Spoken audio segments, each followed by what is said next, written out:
थकला असाल ना, चहा ठेवते तुमच्यासाठी. चहा.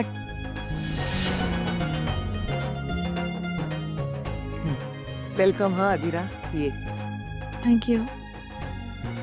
ये. यायच्या अगोदर तुमच्या दोघांना पण ओवाळते आणि दृष्ट काढते. नवीन जोडपं आहे ना, दृष्ट नको लागायला. ये.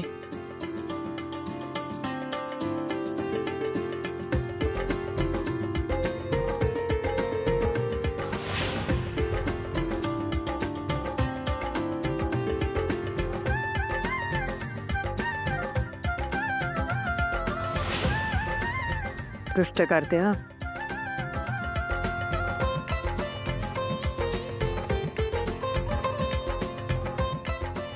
सुखाने संसार करा.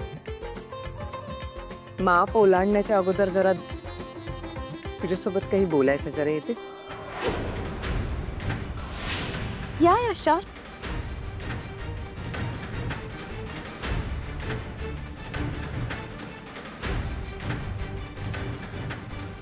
बघितलंस ना रोहनचे बाबा कसे वागले माझ्याबरोबर. माझ्याशी न बोलताच आत निघून गेले. बोलतच नाहीत माझ्यासोबत. ते गोव्याचे काही घडलं ना, त्यामुळे ते चिडलेत. तर असेच चिडून राहणार, बोलणारच नाही माझ्याबरोबर. माझ्याकडे बघणार सुद्धा ना. त्यांना समजाव ना, म्हणावं बोला ना आईशी, असं नका न करू.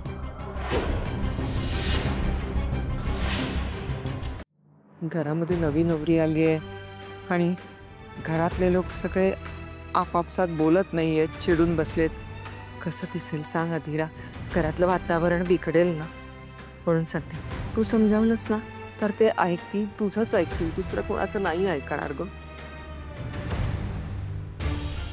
मी काय म्हणते, आय नो, पण मे बी आपण त्यांना थोडा टाइम दिला तर. त्यानं काय होणार आहे? किती वेळ जाणार माहितीये तुला?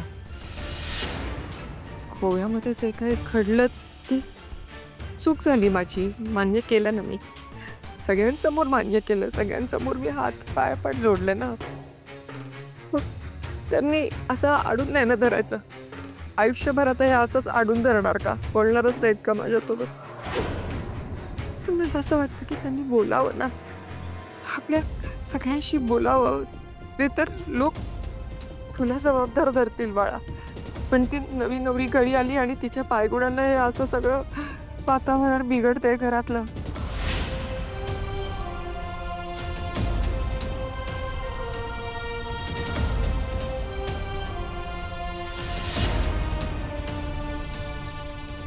ते काल लपवायला सांगितलंस तू.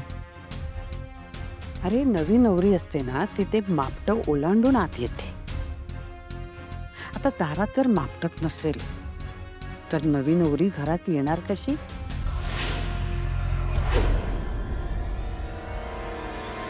मम्मा, झालं काम?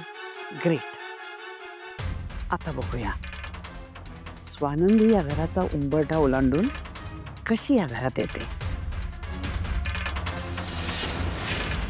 मॅडम, सगळे आलेत बाहेर.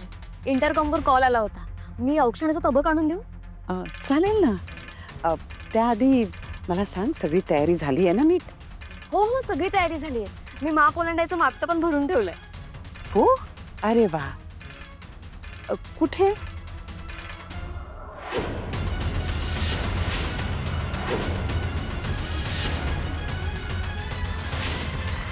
इथेच होतं ते.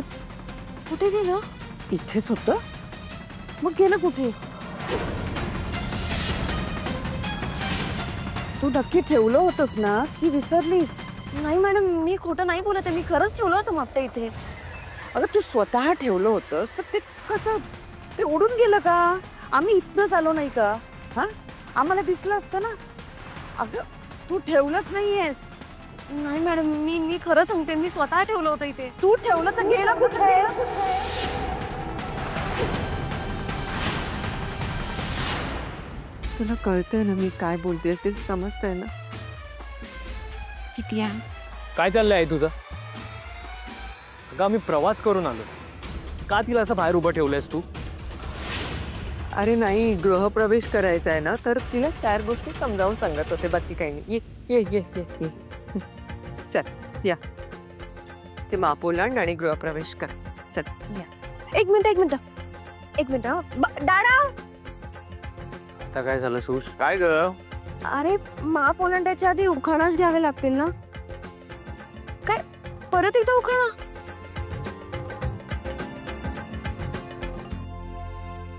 नाही घ्यावे लागेल. तू मूवीज मध्ये नाही बघितलंस का? अगं, उखाणा घेतल्यानंतरच पाऊल पुढे टाकायचं असतं. हो पण आता मला उखाणे येत नाहीत आणि आजूने मला जे काही सांगितले होते ते मी लग्नात म्हणलं आणि अगं काही नाही, जोड ना टलाट, यमक जुळव आणि कर एखादा उखाणा. अगं काही नाही, उखाणा म्हणजे 2 ओळींचं काव्य असतं ज्यामध्ये तुझ्या नवऱ्याचं नाव आलं पाहिजे. काहीतरी जुळव आणि घे.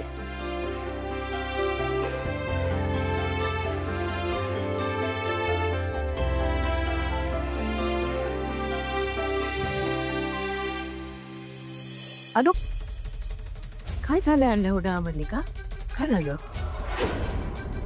बघा ना आई, घरची सून येणार म्हणजे नवीन सून येणार म्हणून तुम्ही मला पुढे पाठवलं ना. तयारी व्यवस्थित झाली आहे की नाही ते बघायला. हे बघा ना, तुम्ही मापटच ठेवलं नाहीये आणि आता म्हणते सापडत नाहीये म्हणून. समर सर, मी स्वतः मापटं ठेवलं होतं इथे. अच्छा, स्वतः ठेवलं होतंस? मग बहुतेक पायाने चालत गेलं असेल स्वतःच्या. कुठे उडत गेलं का? कुठे गेलं?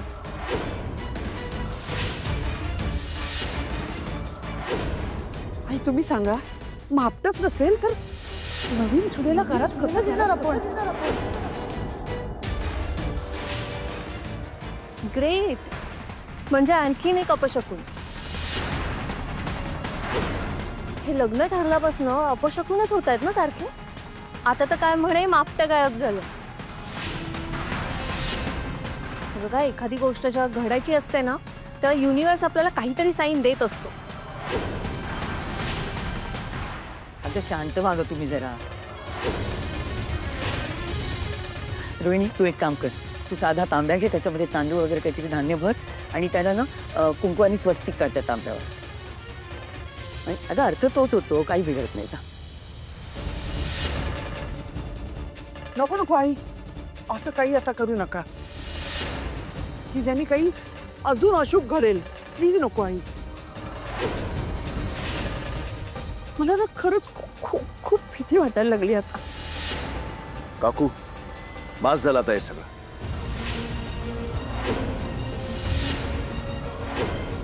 आणि एवढंच जर असेल ना तर हा गृहप्रवेशच नको. मास करा आता हे सगळं.